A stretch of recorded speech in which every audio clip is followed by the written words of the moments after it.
Oh, hello, good morning, boys and ghouls, and welcome to another special episode of the Subway Rat Podcast.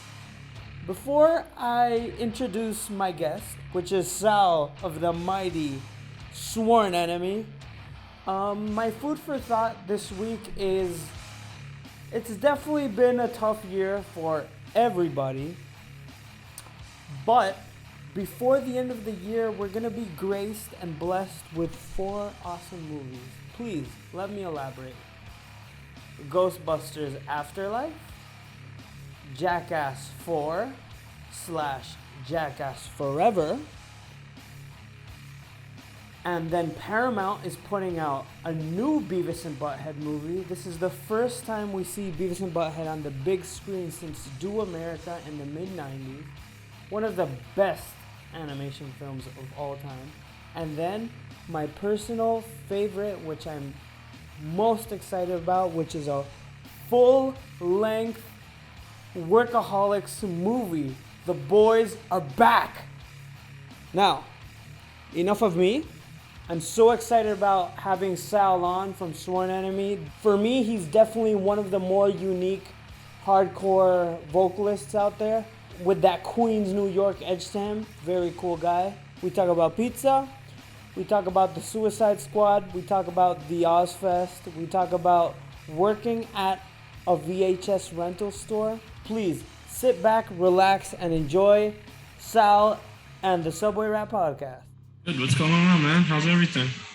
It's going great. It's going great. Thank you so much for joining me. It's awesome to have you here. I know you were at work, so hopefully you're gonna have to deal with a little bit of noise too, because my house is also being worked on right now.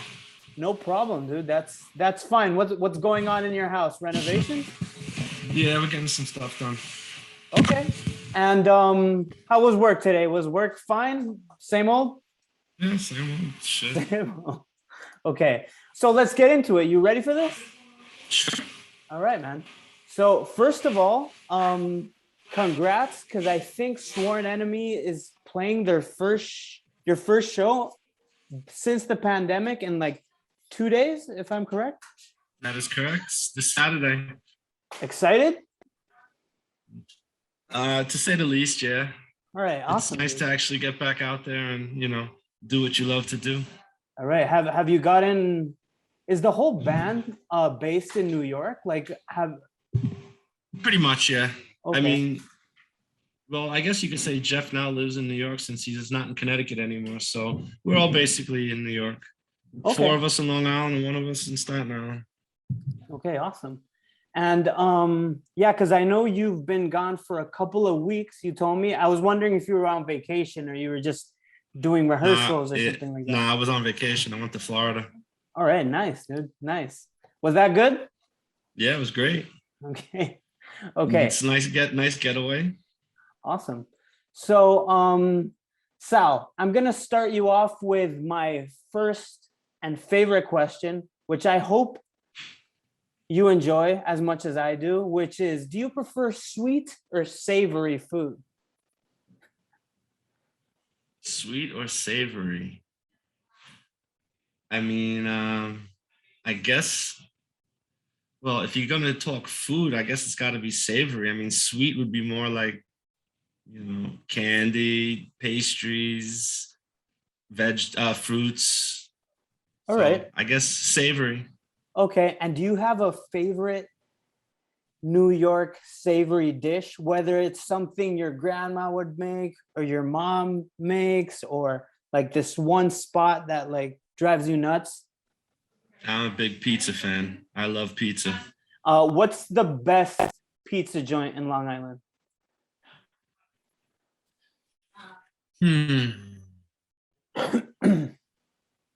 Best pizza in Long Island.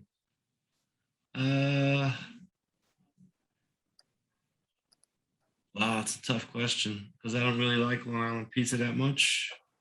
What's the best pizza is Danny's Pizza in Queens. Danny's Pizza in Queens. All right. And New Park Pizza. And New Park Pizza. What's can you elaborate a bit? Like what stands out? Is it like a nostalgic thing? Like something you used to get since you were young, or it's just? I mean, I have been getting Danny's Pizza since I was young, but it's just nobody can compete with the taste. I mean, they have great sauce, just the right amount of cheese, and it's not really it's not really that thin. They make it just right. Oh, fuck yeah, dude. So I have a very special place in my heart for New York. I lived there for 5 years, about 10 or 15 years ago. So I'm gonna share with you my favorite pizza joint, which it might sound a bit touristy. You might slap me in the face, but are you familiar with artichoke pizza? No, I'm not. Okay, there's one on, well, it's out of this world. If you're ever it's in 14th Street, but it was just this joint that would close at like 4 a.m. So it was the best place to go if you were drinking.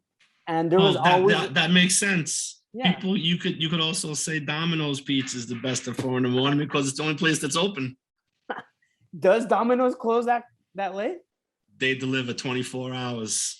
Dude, that's okay. So it's stoner pizza, but mine. Yeah. I must say, artichoke pizza it was like their thing is they make it with artichoke. So I'd highly recommend that place. Okay, I'll look for it. Okay. So now let's I'm gonna ask you the cliche question, which is about COVID. I know it's a cliche question, but I think it's important. Okay. It's obviously sucked for infinite reasons, but let's keep it PMA. I want to ask you, like, what have you, for example, on my behalf, it sucked because I've not been able to play shows with my band, tour with my band. It's same. There you go. I've suffered economically, of course, but on the other hand, I've been able to spend time with loved ones I didn't necessarily have time with before. I was able to put out like an illustration comic. What else comes to mind? So I want to ask you, what have you been able to do during this year and a half that you don't think you would have been able to do if it weren't for the pandemic?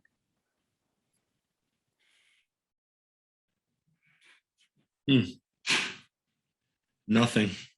The pandemic sucked completely. Oh man, I'm sorry to hear. It was horrible. Okay. Is there light ahead of the tunnel now?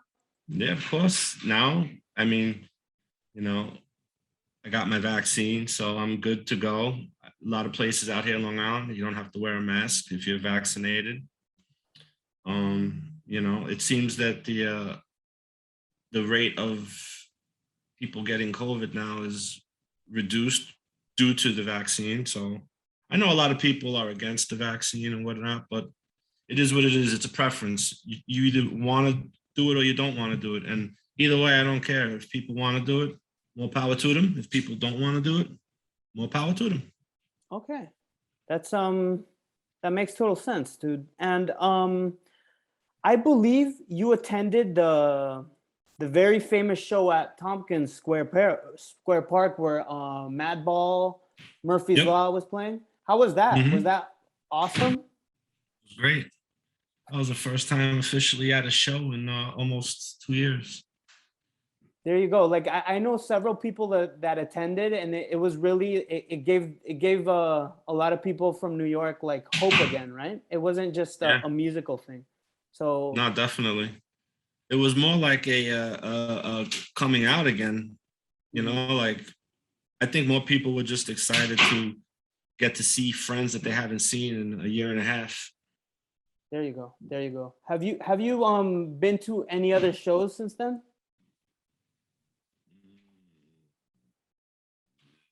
Have I been to any shows?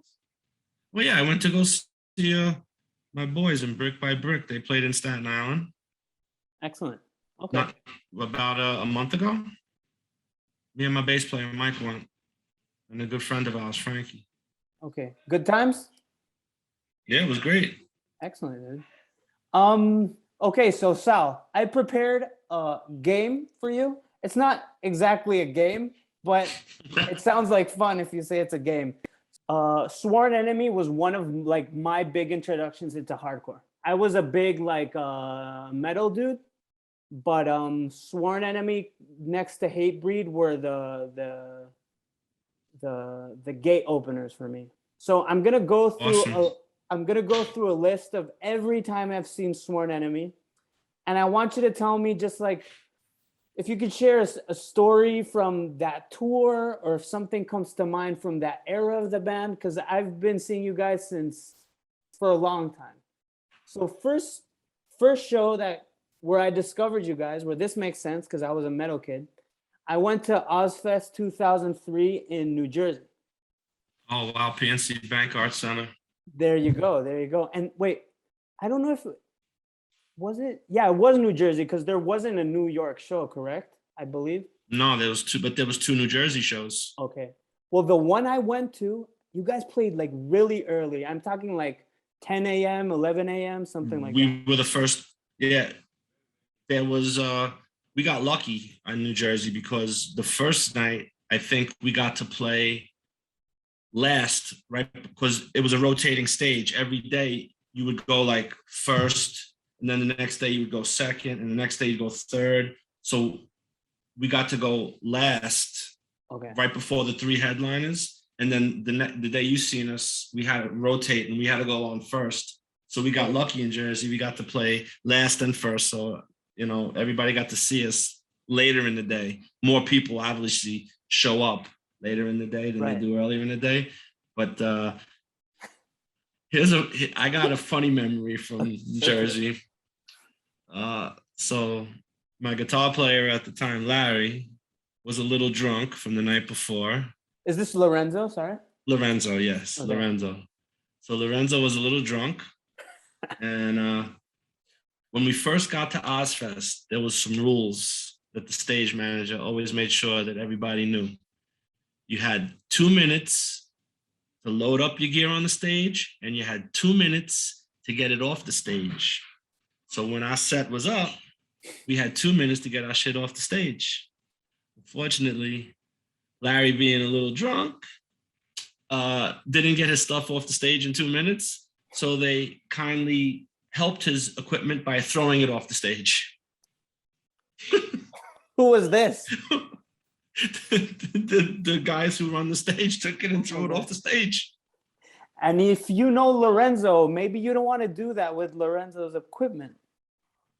Well, I mean, there's nothing you can do.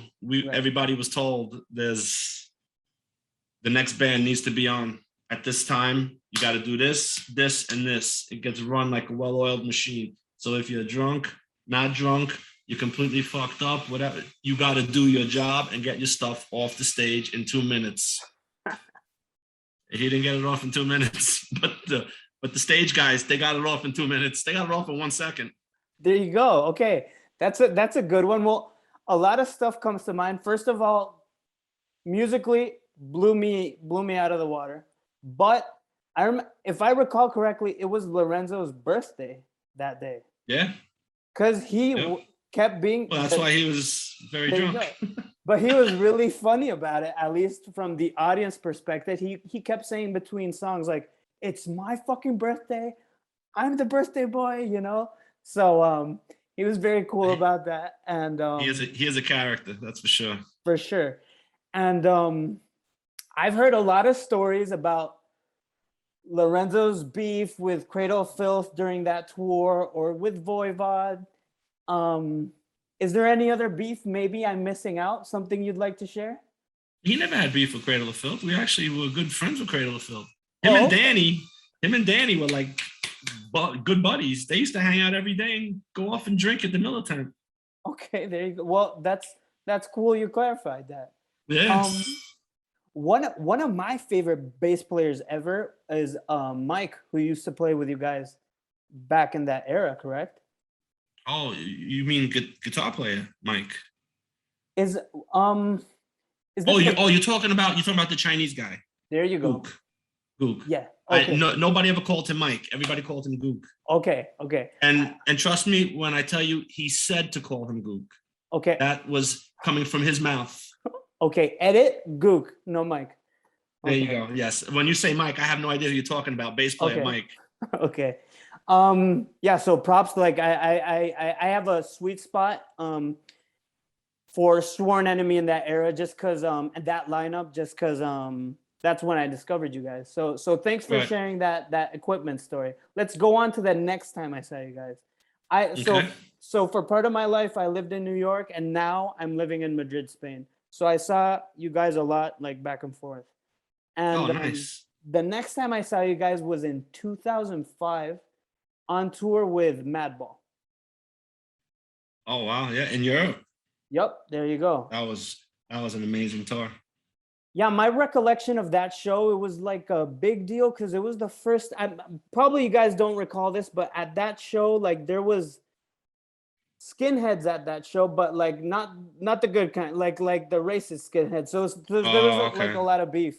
Well, nothing actually happened, but I was a kid at the time, so I was a bit scared. But do you have any good anything you want to share about that tour or that show or anything that comes to mind?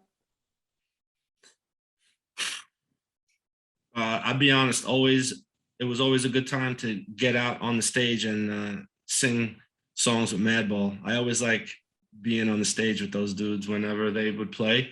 Like Freddie would give me the mic and I would just sing like one of the verses in what was it? Pride. It's like one of the greatest songs ever. So, nice. You know, I always like doing the backups, standing next to Mitz. That's always a lot of fun. Well, that seems like something you can check off your list of. I mean, being raised listening to Madball, I'm guessing that was amazing. Oh yeah, it was every night was amazing. You know, that tour, every show we played was like sold out, great shows all over. You know, good era. But especially in Spain, because you know all the Spanish kids love Madball because you know Freddie, they sing songs in Spanish. There you go. Yeah, for sure. Definitely Madball, very much loved over here in Spain. And for sure. The next time I saw you guys was 2007, a really cool show, which I think maybe you haven't done this too often. This was in Barcelona, Ana Cruza Festival, which you guys played on the beach. Oh my God, that was awesome. Nice. Was that a first timer? First time playing on the beach? That was the first time.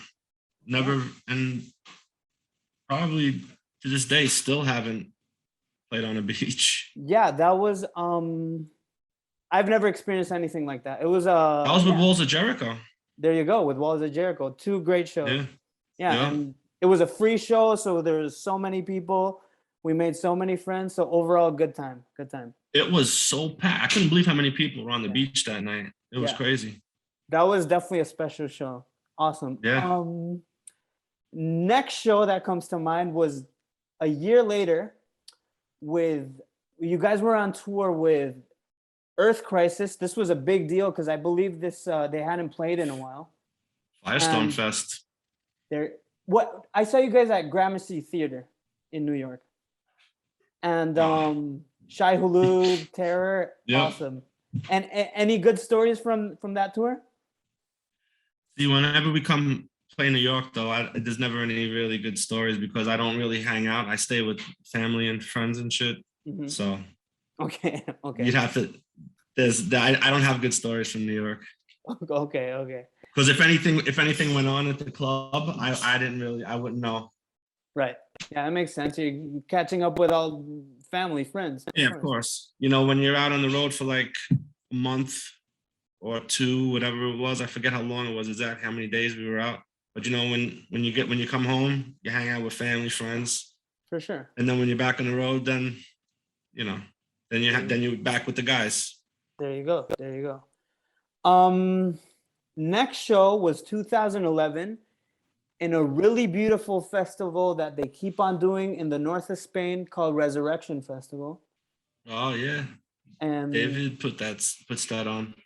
There you go. Is this David from HFM? N Crew, the one you're talking about? I'm not sure. I just know him from, he puts on the shows in Spain. He does all the shows in Spain. Yeah. So he's the one that hooked you guys up with that show. Yeah, definitely. Okay. He's a great guy. He's the one that did the Anacusa Fest. That's right. He's still well, obviously during the pandemic, not so much, but he's still like the main guy to go to for hardcore metal shows and stuff like that. Right. Yeah, he's a great guy. Awesome dude, man. Love him. Yeah, man. And last time, which might be one of my favorite concerts I saw you guys, was I believe the last time you guys played Madrid, Spain, which was playing as real as it gets from front to back in the Luisifer ballroom. And it was really cool because it caught my eye. You guys re-released that record on vinyl, or maybe it was pressed for the first time on vinyl, and you were actually selling test presses. So shout out for that. That was very cool.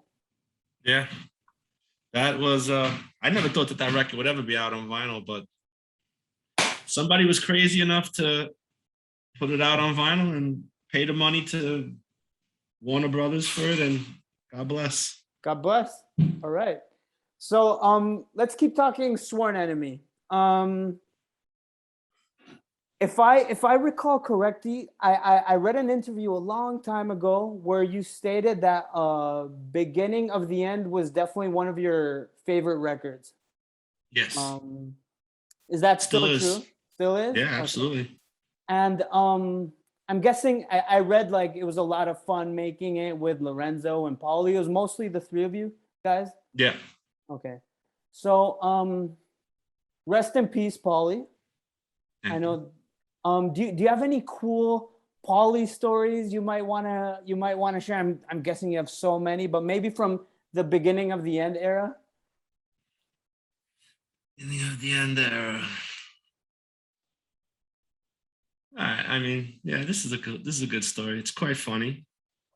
It was 2006, and we were on tour with Animosity, 6 Feet Under, and Job for a Cowboy. Yeah.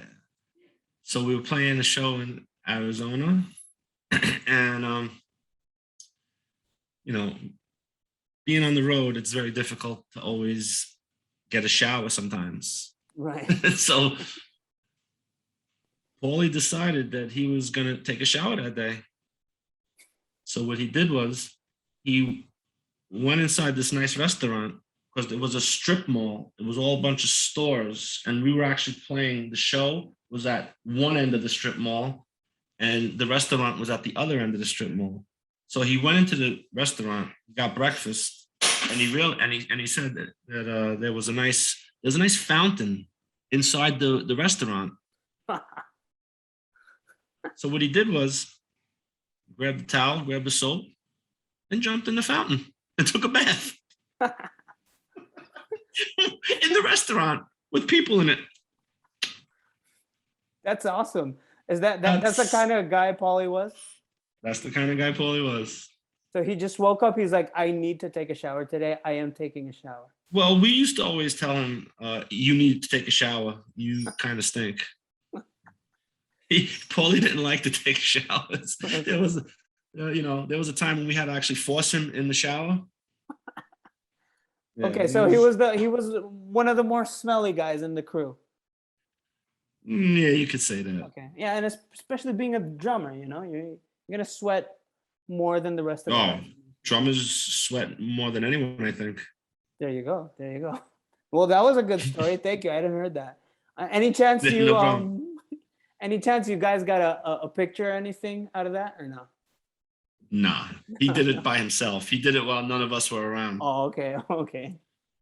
But he came back and told us what he did when he was getting chased out. Awesome. So keeping on with the Sworn Enemy stories, Gamechanger came out in 2019. Yes. Very awesome album. Very great name for the record. I feel like it was one of the better records you guys put out in a while. So props. Me too. For that. Thank you. And what's next? Because I believe that's your latest release. Have you guys been writing stuff? Any plans on recording? What's next? I guess next is get this first show under our belt.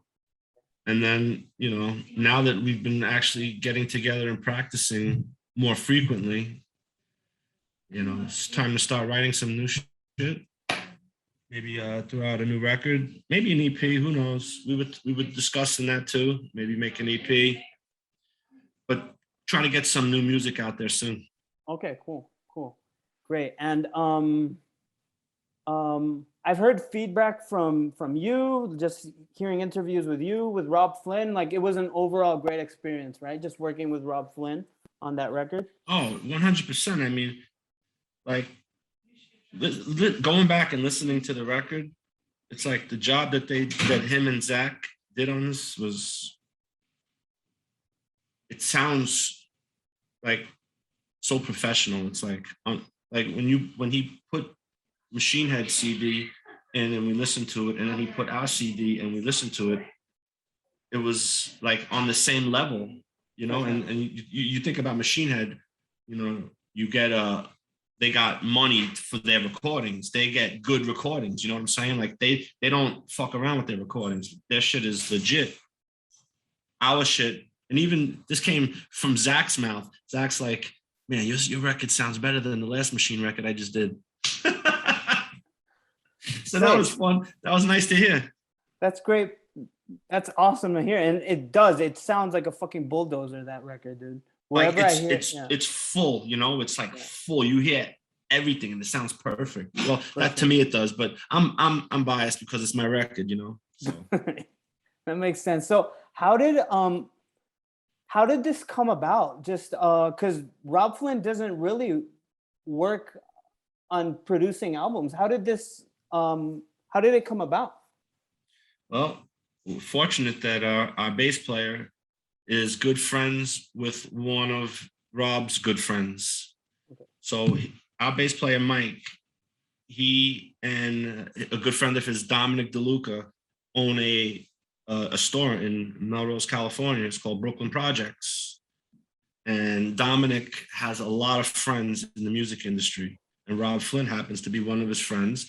Mike was out there while Robb came in the shop. I think that was the story he said. And Dom goes, well, why don't you produce One Enemy's new record? And Robb goes, okay. Just like that.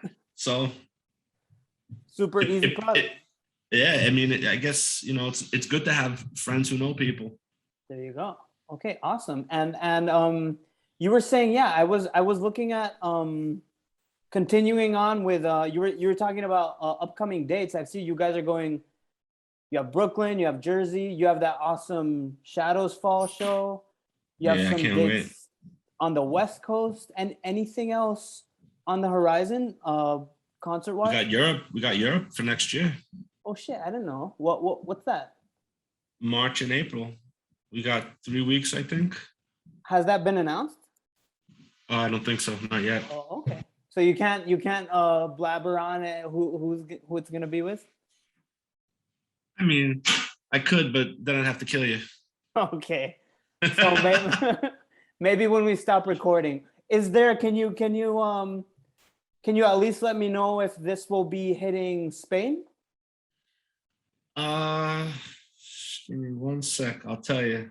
Okay. It's easier for me just to look up the dates on my phone. For sure.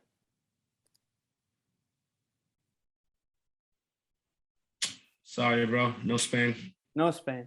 Okay. Not on this run. It's not really a long run. It's short. It's from March 25th to April 9th. So it's only like really 2 weeks. 1, 2, 3, 4, 5, 6, 7, 8, 9, 10, 11, 12, 13, 14, 15, 16, 16 days. Awesome. Okay. That sounds, and I'm glad you guys have always been really smart, I believe. Like, I feel like a lot of, you guys come to Europe a lot. You guys really worked the European territory. So that's smart that you guys you kept it constant and you're coming back. We try to do what we can, There you go. So anything else anything else about Sworn Enemy? I want to ask you some New York questions before. Sure, go for it, man. Okay. So New York, born and raised? Absolutely, 100%. What part? Queens, New York. Okay, Woodhaven. Queens. But now, so how long have you been living in Long Island? Since 1994. Oh, okay. So yeah, it's been some time. Okay. Yeah.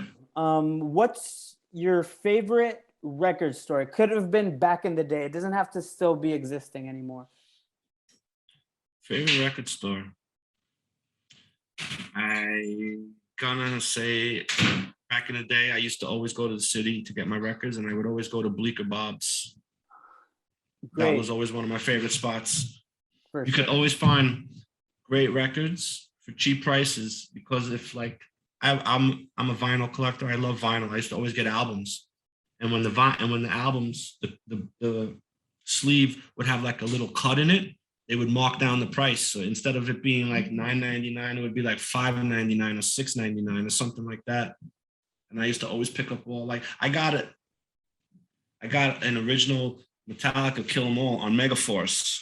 Wow. For like such a cheap price, because it had a little clip in the corner. I didn't care. It's like on Megaforce. It's, it's not on Elektra. It's on Megaforce. That's the original right there. There you go. And we're talking back when you picked this Kill 'Em All. Was this back in the day, like in the 80s? This is in the 80s. Okay. Any other like hunts that come to mind that like like did you pick up your first hardcore record there, for example, or you just said your first Metallica record? Anything come to mind? Was it Bleecker Bob's? Shit, it could have been Second Coming too. It could have been Revolver Records. I'm not sure, but I know I got Age of Quarrel in one of those spots. Nice. That was my first. Yeah, definitely my first hardcore. I got it on cassette, because after I seen them play, I was like, this is it. This is what I love. Awesome. The Cro-Mags, but they became instantly my favorite. Okay. Actually, I saw you were posting, and this was really cool during the pandemic. You were just posting like videos with a lot of your old school cassettes, and you shared like a little story. And I saw you shared Age of Quarrel. That was actually Matt. Matt was doing that. Oh, that was awesome. Okay, cool. Yeah.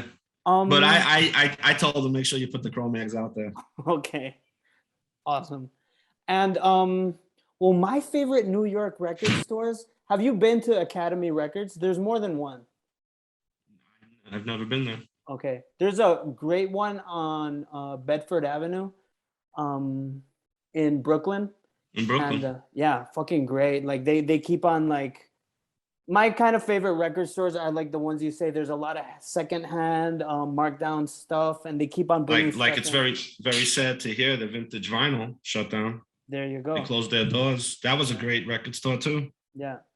And Bleecker Bob's did close down several years ago, correct? I believe so, yeah. Yeah. I mean, yeah, sad. Especially, being in the city, it's tough too, because everything is so expensive. Mm-hmm. Yeah. When I realized like Bleecker Bob's, because I've been there several times, was a big deal, was when the Beastie Boys mentioned Bleecker Bob's in a song. I was like, okay, there you go. Beastie Boys were real. Yeah, there you go. It was. This stuff I didn't even know. Like, I remember seeing John Joseph post a picture on IG of Adam York playing the bass while the Cro-Mags were playing. I mean, how sick is that? I know, right? Well, but that's insane. Yeah. Being a New Yorker, do you have any cool Beastie Boys stories? Wish I did. The only cool Beastie Boys story I have is in 1995. I went to go see them play at Nassau Coliseum with the Roots. Wow. And the greatest thing I seen was they played their punk rock stuff.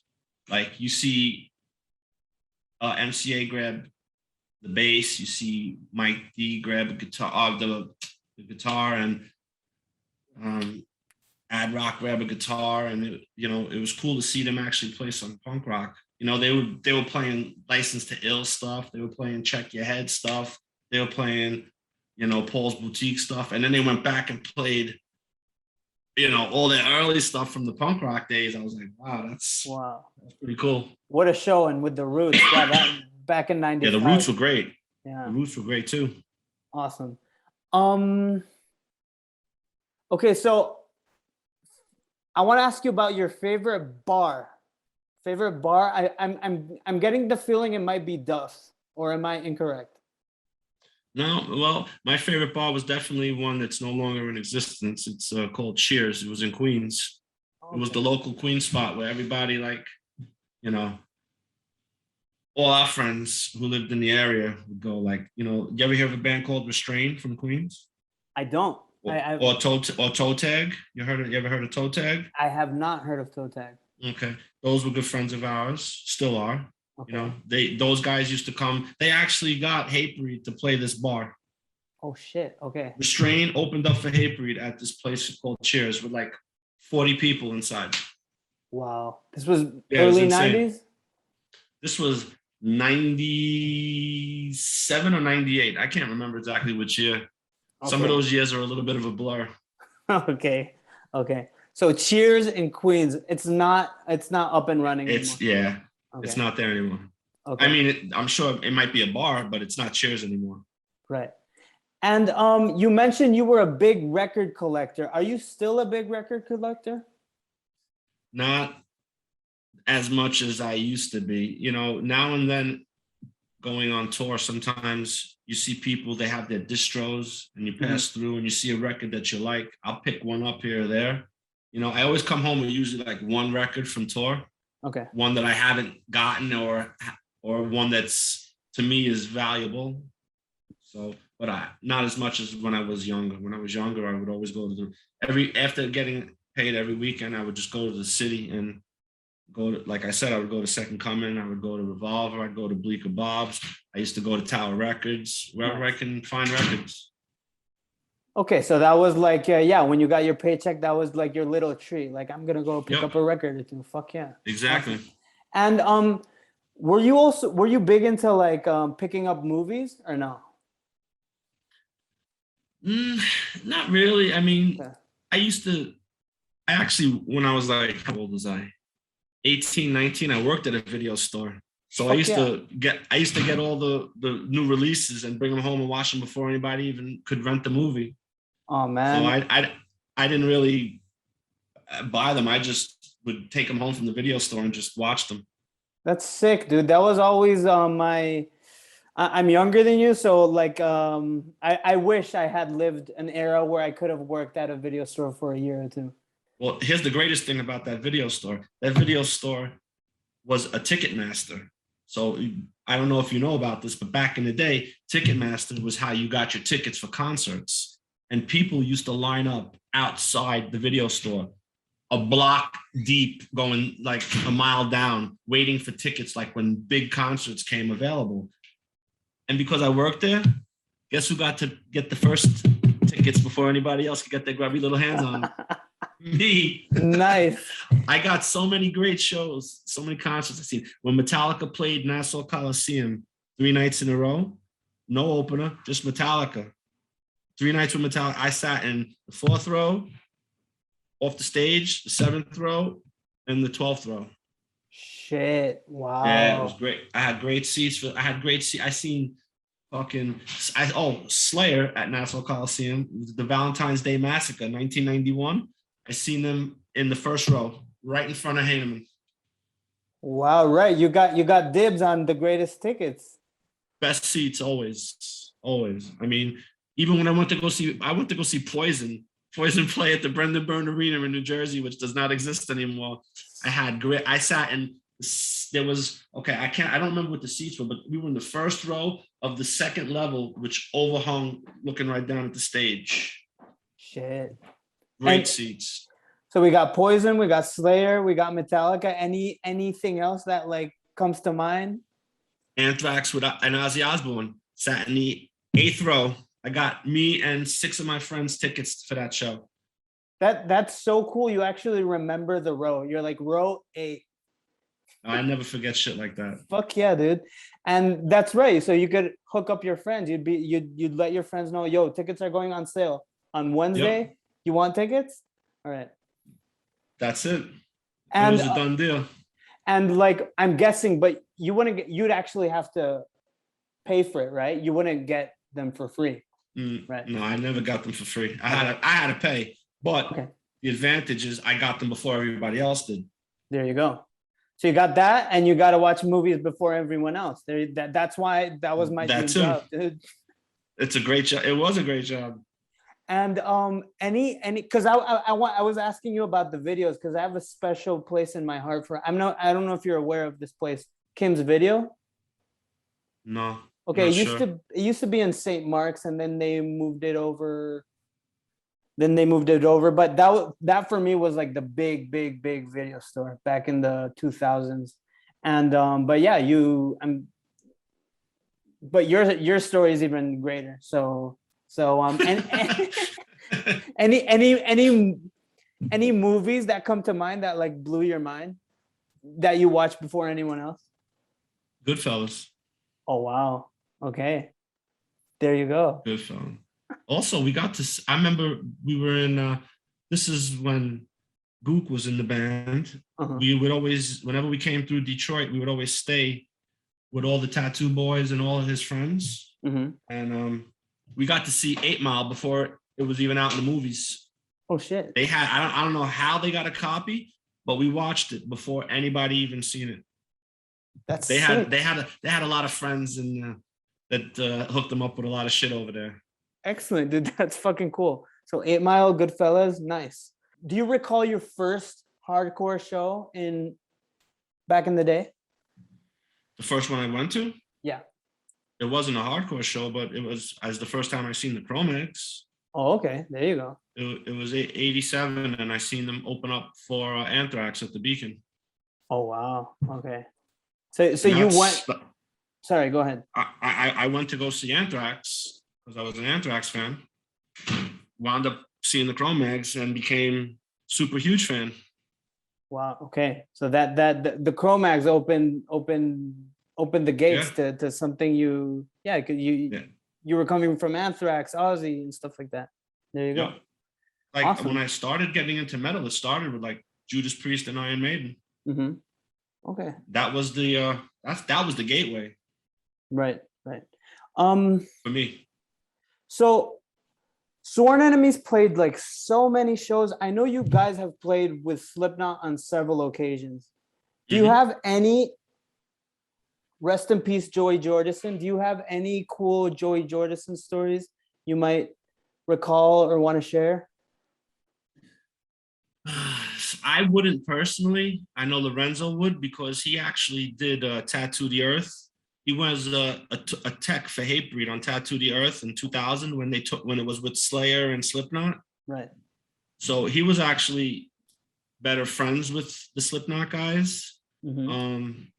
But the one thing I always noticed is Joey would always come to the side of the stage and video us when we were playing. So I always thought that was pretty cool. You know, here I am thinking, this guy's in Slipknot and he's coming to the side of the stage to watch us play and record us. So that was pretty cool. That's very cool. Yeah. That's very cool.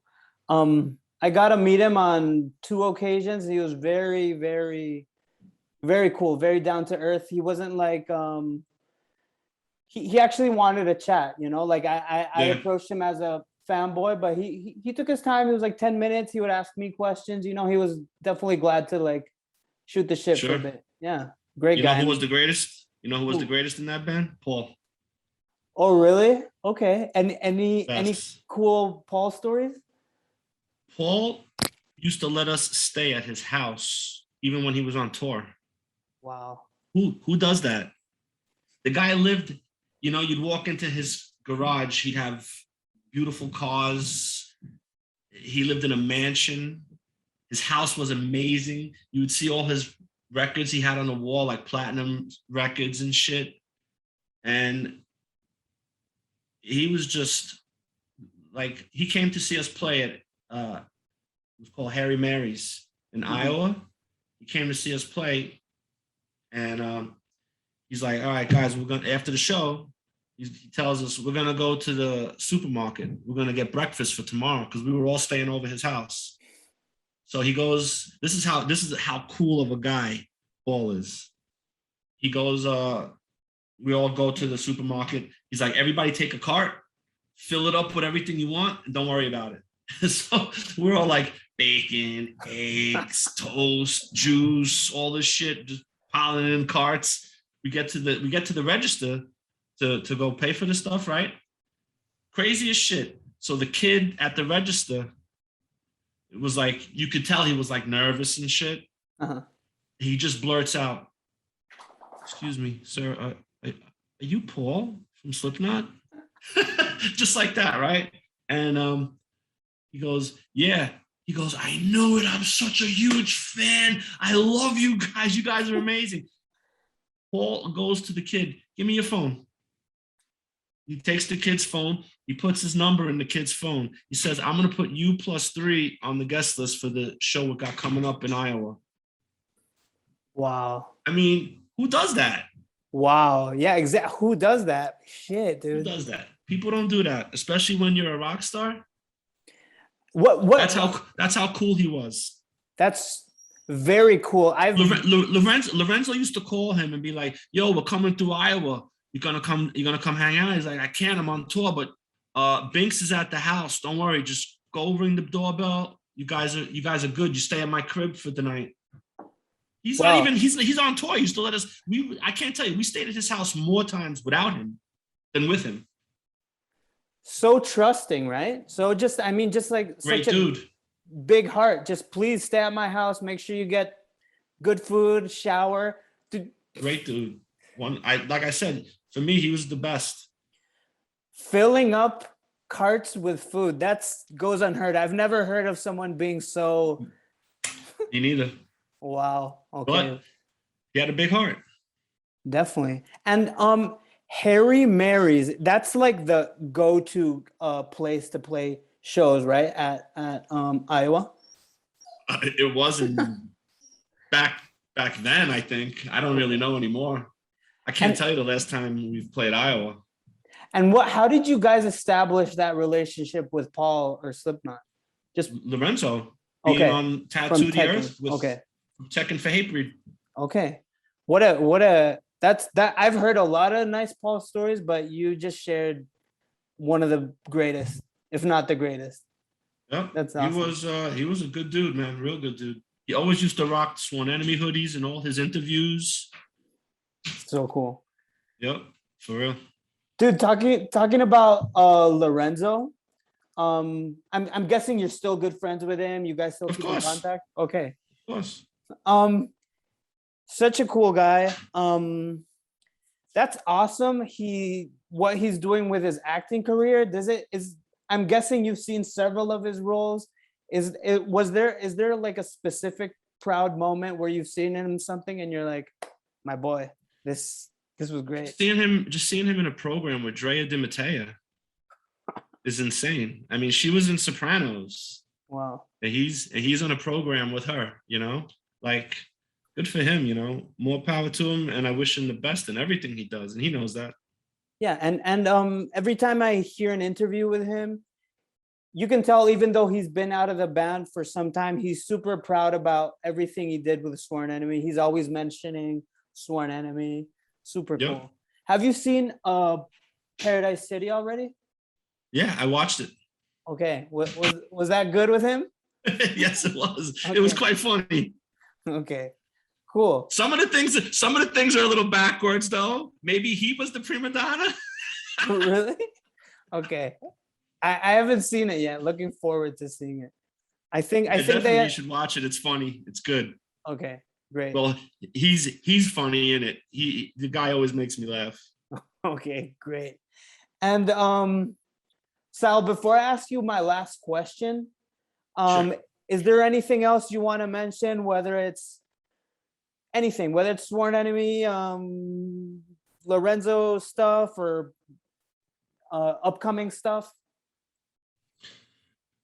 I really hate when people put that on you like that. Okay, forget about it. Okay. Because there's always, everybody always says, so you want to mention any last words? You know, every interviewer always says that. Everyone. They always say, so you want to mention any last words? You got any last words to say? So how do you want to end this off like? Okay. And I never know what the hell to say. I really don't. I'll keep that in mind for the next time. I'm saving the next guy you interview. Okay, I just saved you. Thank you. Because as we said, this is like my new thing during the pandemic. This has kept me a bit sane, just making new friends, talking to old friends through this podcast. So I'm still learning. So fuck this is cool as fuck, man. And I'm glad that you wanted to get me on your podcast. This is awesome. I appreciate this. Of course. So thank you. My last question is, I'm a big horror nerd. Okay. I don't know if you are. Okay. Are you into your no? Not at all. Not at all. Okay. So I'm gonna ask you anyways, but I was gonna say ask me anyway though, because I mean just because I'm not into it, it doesn't mean I don't know anything about it. Okay.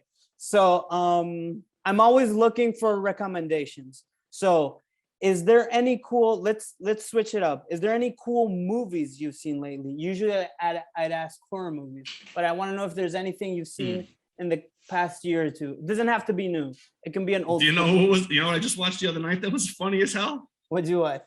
Suicide Squad. Oh shit! The second one. That was good. That was real good. It was funny. That's the new one, correct? Yes. Okay. You got any horror recommendations? Horror? Yeah. The Conjuring, the second one. The Conjuring, the second one. There you go. Okay, Conjuring, second one. Who is that coming from? Who's that coming from? My wife. Oh, your wife. Okay, shout out to her. What's her name? Deanna. I'll say it. So Deanna recommends Conjuring 2. Conjuring 2. Okay, and she gets her dose of horror without you. She loves horror. I don't. Okay. So Suicide Squad and Conjuring 2. As being a nerd, Suicide Squad was directed by James Gunn. You know this guy? Was it? I don't know. I just watched the movies. I don't know the people who are behind the scenes. Okay, so James Gunn, I believe, is a New Yorker, and his history is he used to do horror movies with Trauma. I don't know if you're aware of Trauma. They did the Toxic Avenger, very like New York shit. Okay, yeah. Okay, so there you go. Your recommendation was somewhat linked to horror. So okay. There we go. Good shit. Thank you so much. I'm not gonna ask you for any closing statements. So here's a closing statement for everybody. When we come to your town, make sure you come out and check us out. For sure. Sal, thank you so much. I want everybody to come represent for Sworn Enemy. We will.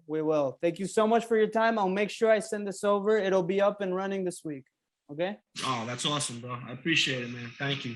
Thank you very much, Sal. Enjoy the rest of your afternoon. You too. Enjoy, bro. And that was my chat with Sal from Sworn Enemy. Thank you very much, Sal, for joining me. So glad he's going to be hitting the road again. Europe, the US, West Coast, East Coast. Please, if you like this episode, rate, subscribe, tell your friends about it. And tune in later this month for my chat with Luke from Rectal Smegma, Doomstar Bookings, and his new beer company. And that's all. That's all I have to say about that. Bye-bye. Good night. Thank you. Woohoo!